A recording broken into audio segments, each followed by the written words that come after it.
struggling to find a purpose in life? Would you like some actual instructions for identifying and following your God-given purpose? Author Lana Smith joins the show to give you a blueprint to walking in your destiny.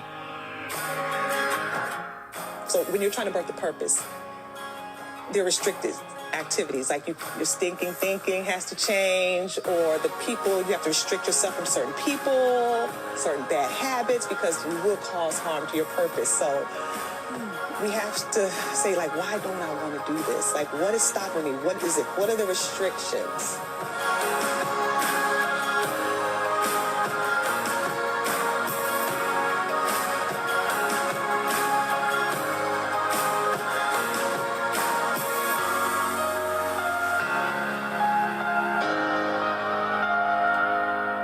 Welcome to the show. Kathy is here with me, Pastor Lori Porter, and our lovely guest, Lana Smith. And I can't wait. She's got her own talk show. Let's see. All these ladies that we interview have done all these amazing things. You're ministry leader, licensed educator, author, talk show host, and you're on the praise team, singles ministry, intercessory prayer team, altar work ministry, deliverance ministries. I guess this is all. Yes. You don't do that every week. This is the things that you've done. And now you're an author. You've written a book. Yes. Thank you for being here. Thank you for having me here. It's a pleasure. Birthing purpose. What is God's plan? What will I do? Who will I affect? Tell us about it. Well, this is a book to help you discover, birth, and be successful in your God-given purpose. It was something God gave me. I wrote the book in one day, and It wasn't supposed to be a book, though. It was just God speaking to me, and I was just taking notes. And download, huh? It was a download, literally, after a conversation I was having with a friend of mine about someone, and she just mentioned, oh, they're acting like a moody pregnant person. And then the Lord said they are pregnant with purpose and they're having pregnancy complications. And I was like, whoa. So I told my friend, I said, this is what the Lord just said. And she said, wow. So I went to sleep. I woke up and God was still talking about everything in this book. He just started, and I said, whoa, and I just started writing, and about 10 o'clock at night, I was done, and I was like, wow, Lord. And he said, share it with people. And it was a workshop. And that's how you started out? It was just a workshop, yes. And then a friend of mine came to the workshop and said, this is a book. You need to put all these worksheets and all this stuff, gather it together, and put it in a book. And that's how the book was birthed. Yes. This is so unusual. Yes, one day, just talking to me, giving me the comparison between birthing your purpose and regular childbirth. And so that's how the chapters in the book are, you know, from pregnancy, conception, pregnancy, gender reveal, the restricted activities that, you know, Lamaze class, labor pains, just all the different chapters from as just premature birth, postpartum depression, when the child becomes sick, like, so just everything with natural childbirth. But he's telling me how it goes with birthing your purpose. And the comparison. So I was just writing, yeah. Wow. Okay, the one that stuck out for me is gender reveal. What does that really mean spiritually? Yeah, so, you know, everybody, you know, you're here for a purpose. God has given you, but it's like, what is it? Is it a boy or is it a girl? Okay, well, I know I have a purpose. Well, what is it? So in the book, there's several questions that you ask yourself to reveal, helps you to reveal what that purpose is. You know, yeah. So it could be, you know, what is the theme of your life? That's the first question to help you to reveal what this purpose is. Like, what has been the theme of your life? What have you always done your whole life? If you think about the theme, were you always a giver? Were you always helping people? Were you always doing someone's hair in the neighborhood? You know, what was the theme of your life? That's the first question under gender reveal. Wow. What were you doing? You talking to me? What's the theme of your life? If you can think about the theme of your life, what have you always done from childhood to now? Help. So everything. So from babysitting people's kids because they're struggling to doing somebody's hair permanent, cutting it, curling it because they didn't have the money to. But as you were talking, I thought, you know, normally when you find out that you're having a baby, there's this great joy that comes with it.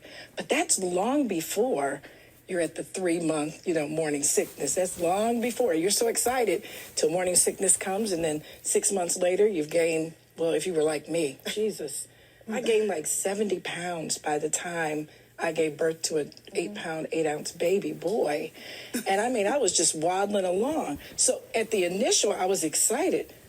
What would you say to people that, you found out about your purpose? It's like, yes, I know what I'm going to do. But now they're having pain. They've picked up some things that make them feel weighty and heavy. What are you going to tell them about Work with it, Lori. I know. Go, girl. I know. Yes. There is a chapter called Pregnancy Attitude, because everybody is not happy about what God has called them to do. There are some people that fight against their purpose. So that's another side of it, too. So basically, you have to do your doctor's appointments, which is another chapter. You have to go to God with your pregnancy, with the progress. What should I do? What are the steps? How's the baby doing? What do I... So I would tell them, you got to get with God. And whatever that looks like, you need to go to church, you need to pray, you need to study your word, because he is the author of everything. And so you have to go to him for all the directions. So the first important thing is you have to have that relationship with God. Well, what about conception? Well...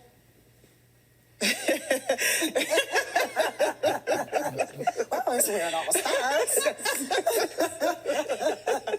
Yes, God, when you're born, God he formed you in your mother's womb, and your purpose is already put in you before. Okay. You realize it. It's already there. So that's the conception, and the confirmation is what's important.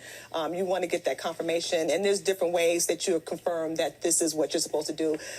It could just be, some people have a dream. There's some people get a prophetic word from someone.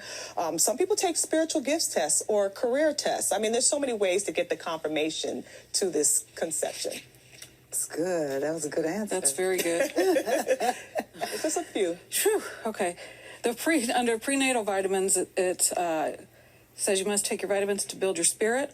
Mm-hmm. They'll help you keep you healthy mentally and physically to fulfill your purpose. Examples: God's word, encouragement from others, self-encouragement, songs, videos, books, and actually healthy food and vitamins. Yeah, absolutely, yeah. You have to keep your mind, your spirit man fed. You have to, stay positive environment, positive people around you. Just taking the things that's going to build your spirit, build your faith. How many hours did it take you to do this? It was light. When I got dark, it was dark. I remember it was around 10-something, and I was done writing it all out. Yeah. So maybe, I thought maybe about 11 hours or so, just writing and writing and writing.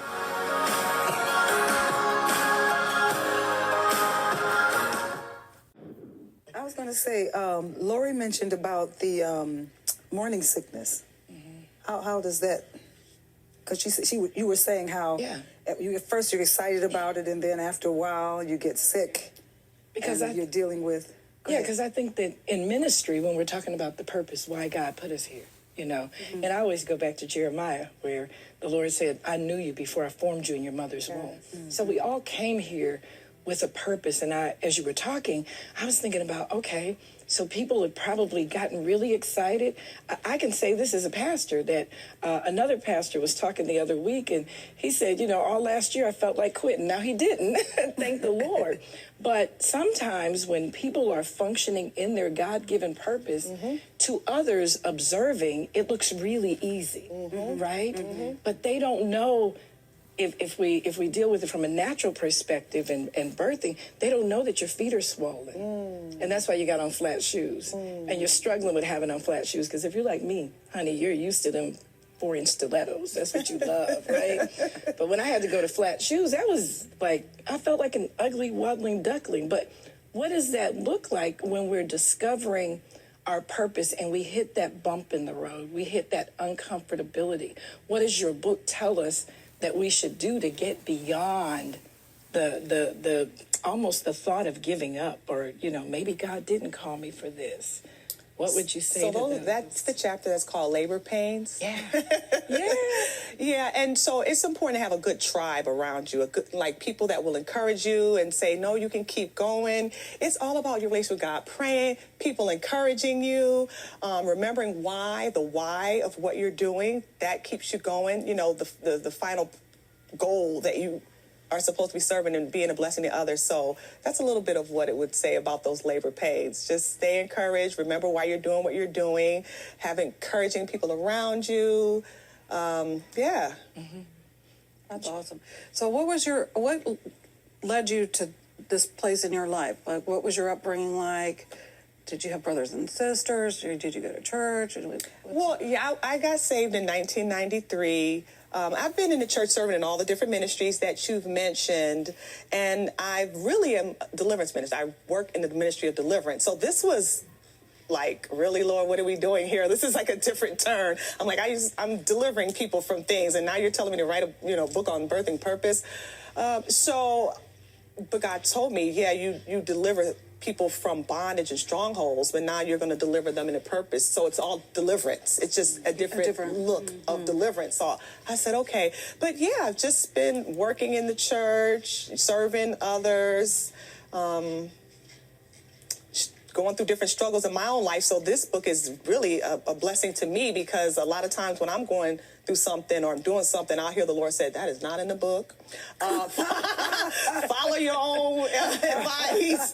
Get the book and read it again. And the great thing about this book is it's a lot of space to write. Like this, it's basically a workbook. So you answer a lot of reflection questions. And by the time you're finished with the book, it's like a blueprint to walking out your purpose. That's how it's designed. But so it just works well for me. It keeps me accountable, this book, trust me. Wow. Well, tell us about your talk show. So the pandemic hit, and that's just one of the things the book talks about, when the baby becomes sick, right? You've got this business, and now there's a pandemic, right? A lot of businesses are closed, so what do you do? And so it's like you have to reinvent yourself. So I wasn't able to do workshops anymore. So I was like, okay, how do I get this message out to everyone? Because I can't do workshops at the library. So God just told me to, start the YouTube channel, just interview people about how they birthed their purpose and the different things that they went through, and it would be encouragement to others. So I said, okay, Lord. And so right now we have 50 interviews on the channel, and the way I try to interview people from all walks of life, different types of careers. So anyone can go to the channel and you can see, okay, teacher, pastor, recording artist, author, whatever your career choice may be, and read and listen to their story. Do any of those stories stand out more than the others to you? They all are unique. My story stands out. No. Tell your story, girl. Tell your story. No. My story. But let's see. Maybe one of the pastors' story about his testimony about money. There's testimonies on it. One lady was healed. She was never supposed to walk again, and so her purpose through healing, birthing her healing, and that whole process, that stands out to me. I did a recording, or R&B Grammy Award winning group, and that stood out to me, just all the things that's going on in Hollywood and the lessons learned in Hollywood with Men at Large. That was the name of the R&B group. That stands out to me. Oh, another young man who, he was in Hollywood, and he was at an industry party, and he was shot and paralyzed, so now he's in a wheelchair. So just him birthing the next... Wow. What am I supposed to do now? I've been rapping. I'm doing the next chapter. Yes, thank you. And now he is also has a clothing line. Wow. And so that's another story that stands out to me. Just everything he has to do, because he cannot move from the neck down, and he still performs on stage in spite of it all. Just, hey, I want to rap, but it's clean lyrics and things like that. But yeah. Wow. Well, it's very interesting to me. You weren't planning to write the book or anything, and when the Lord downloaded it, you started your workshops, and you said you were doing them in the library prior to the pandemic. Yes. How did that come about? For people who want to move forward with their ministries and don't know really where to start, but you started in the library. I just Tell started us in the about that. library, Yeah. yes. I just called the library. I just, asked, do they have a room? And I started small, and that's how, and I decorated in the theme of a baby shower. Because you're pregnant. Everybody is pregnant. So you come in there like you're pregnant. And so it was in pink and blue and yellow. And, it looked like you're going to a baby shower. And you get gifts when you leave, which were prenatal vitamins. Parting gifts. So, that's... And, it doesn't cost. It's free for anyone who wants to do it at the library, as long as you're not charging for your workshops. My workshops are free. So as long as you're not charging, they will let you have your... they will let you rent a room and do whatever you want to do. Yeah. Mm-hmm. Wow, that's great.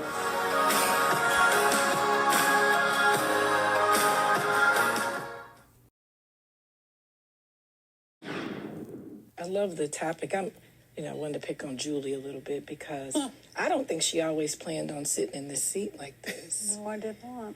And when you talk about purpose, sometimes I didn't plan on sitting here either. Somebody from your station told me I was, like, a few years back. Mm-hmm.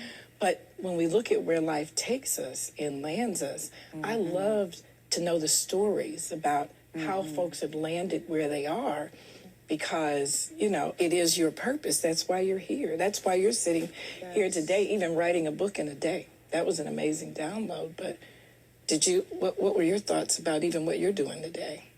Oh, no, I never wanted to do this. No. Yeah. But But I do love getting to meet people and hear their stories. And when you get the letters and emails and all those things and calls that somebody's story has helped you, it's worth it. Mm-hmm. But I didn't think I wanted to do it. Yeah. But some of my friends, like, you ask so many questions. And I'm like, good questions. I'm just nosy, and I want to know everybody's business. You're supposed to ask questions. I know, but in my personal life, with friends. I thought you meant here on the program. I'm saying my friends outside of work. Oh, okay. Sometimes we're like, you have so many questions. Not all of them, but there's some, and it's like, it's just funny to me. And I'm like, well, it's, like I said, I'm nosy. I want to know your story. I want to know how you met your husband. I want to know how you wrote your book. I want to blah, blah, everything. So why didn't you want to do this then? Was it fear? I wanted to be behind the scenes. So you didn't... So it's fear? Oh, I don't remember now. Okay. Because one of the chapters in the book is called Restricted Activities, because pregnant women cannot do everything. Because there are things, if they do, it will cause harm to the baby. And so some of it is fear. We have to stop. So when you're trying to birth the purpose, they're restricted activities, like your stinking thinking has to change, or the people, you have to restrict yourself from certain people, certain bad habits, because you will cause harm to your purpose. So we have to say, like, why don't I want to do this? Like, what is stopping me? What is it? Fear? Is it insecurity? Is it shame? Is it I'm feeling inadequacy, or maybe I don't have the money? So what are the restrictions? And then you have to conquer that, Yeah. and move forward. I know I was fearful of television. You were fearful of television? I was just like... And Patricia said that same thing. She didn't want to do it. I don't want to do this. I said, I can bake you a good pound cake, though. Because that's what I had done. I had made some baked goods and brought them. That's not a business or anything. It's just something I love to do. And but coming, it took that person to kind of just push me along. And I think that's been my entire journey, has just been people pushing me, like not giving me the option of saying no. So labor room assistance. Yeah, that's a chapter in here too. That's what Dr. Coons, Julie's dad, has been to her. A labor room He assistant. has ensured. We would not have this program had he not pushed her right along. And you can see purpose in her sitting in this chair. People absolutely they just love her transparency, her openness, and just what she is sitting here. She's that way all the time. And so she may not have wanted to do it, but God has used her tremendously to just be a help and blessing. For real. Tissue. For real. God has really used Julie a whole lot to be a help to just because Julie is just being Julie, sitting here and letting who she is shine through. And so anybody who aspires to do anything for the Lord know they can be who they are and still accomplish their purpose in God, as Julie does. Julie is who she is, and God uses her just as she is. And you can see her caring, you can see her purpose in her sitting here doing that. So she's not going to say that, so I have to say it for her. So. Well, I just know there's another side, that not everybody's going to think that. Some people, Well, if everybody liked everybody, if everybody likes you, you're not in the will of God. So No. There you go. That's scripture too, right? If everyone loves you, whoa. Yeah. But most everybody do love you. Well, in business, you just have to make some decisions that people don't understand always, or, But that's the thing about purpose too, because sometimes you do have to make a decision. It's not popular. So it's not easy being you. It's not easy being green. I know. No, okay, so what did you do before this? All those things that we talked about earlier. Okay. But what I do is I'm a licensed special education teacher. That's my full-time career. So yet another. Okay. Yes. I taught every grade from K to 12, every learning disability. Really? In urban schools, private school, charter school. So what drew you to that? A labor room assistant, no. Yeah, I was going to initially be a social worker, but I was like, don't really want this. It just didn't feel right. And then someone said, you'd be a really good teacher. I said, They said they really need them, especially special education teachers. There'll always be a job for you. And so I looked into it, and it felt right. And I said, okay, yeah. I went back and got my master's degree in curriculum and instruction. Mm-hmm. Wow. That's amazing. So are you going to write another book, you think?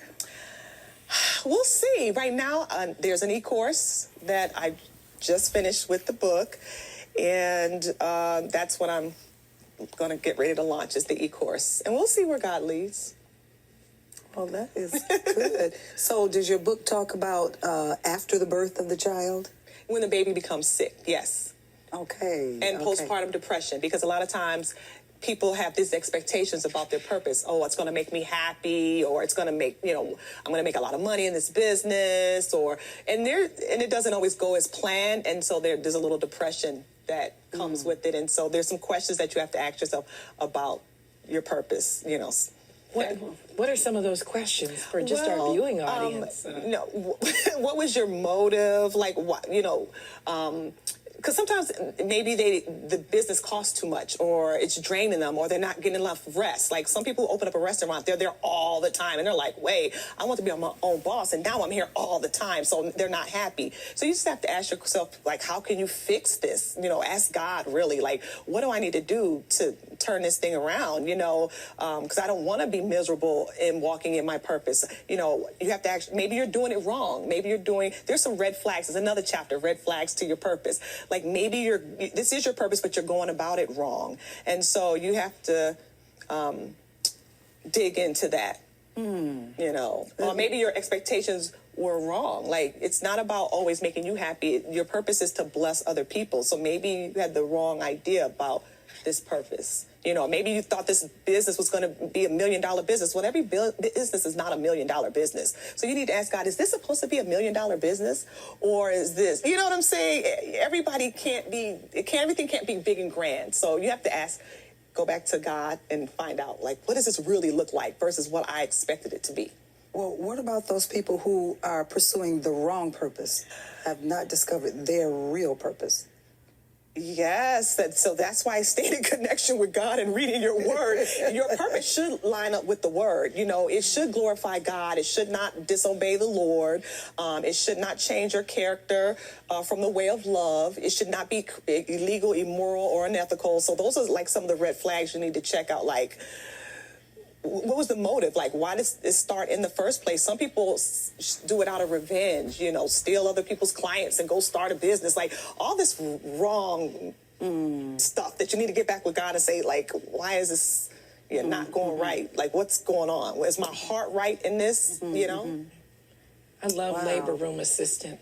I think, and you tell me, I think that perhaps many people, that's a good place. I know labor room assistance is normally later on, but it does start early on in the pregnancy before it's time to give labor, whether it's Lamaze or what do they call them, a doula or something. But perhaps that's a good suggestion too, that folks would touch bases with someone who's successfully doing what they desire to do. I had someone say that they were running a business and they wanted to have a team. And I said, well, you're looking at this business, but what you don't know is that this person worked for 20 years before they could leave the team and know that the job was going to be done right. So I love that. That stuck out to me. I'm like, okay, mentorship. Find someone to help walk you through the process to successfully getting to your purpose and giving birth to what God has called you to. That chapter's in there too. It's called Lamaze class. Yes. You touched the whole book. Yes. Everything. It's So, okay, what's your website? www.birthingpurposewithlana.com. That's awesome. It is. And I'm sure you'll go and have workshops in person. Yes, they will start up. And also you can join my Facebook group, Birthing Purpose with Lana Facebook group. Well, this is so great. And we had your friend on, Sandra, and, we know she recommended you, and thank you to Sandra and Bobby for that. Thanks for watching. I hope you have a great day. See you next time.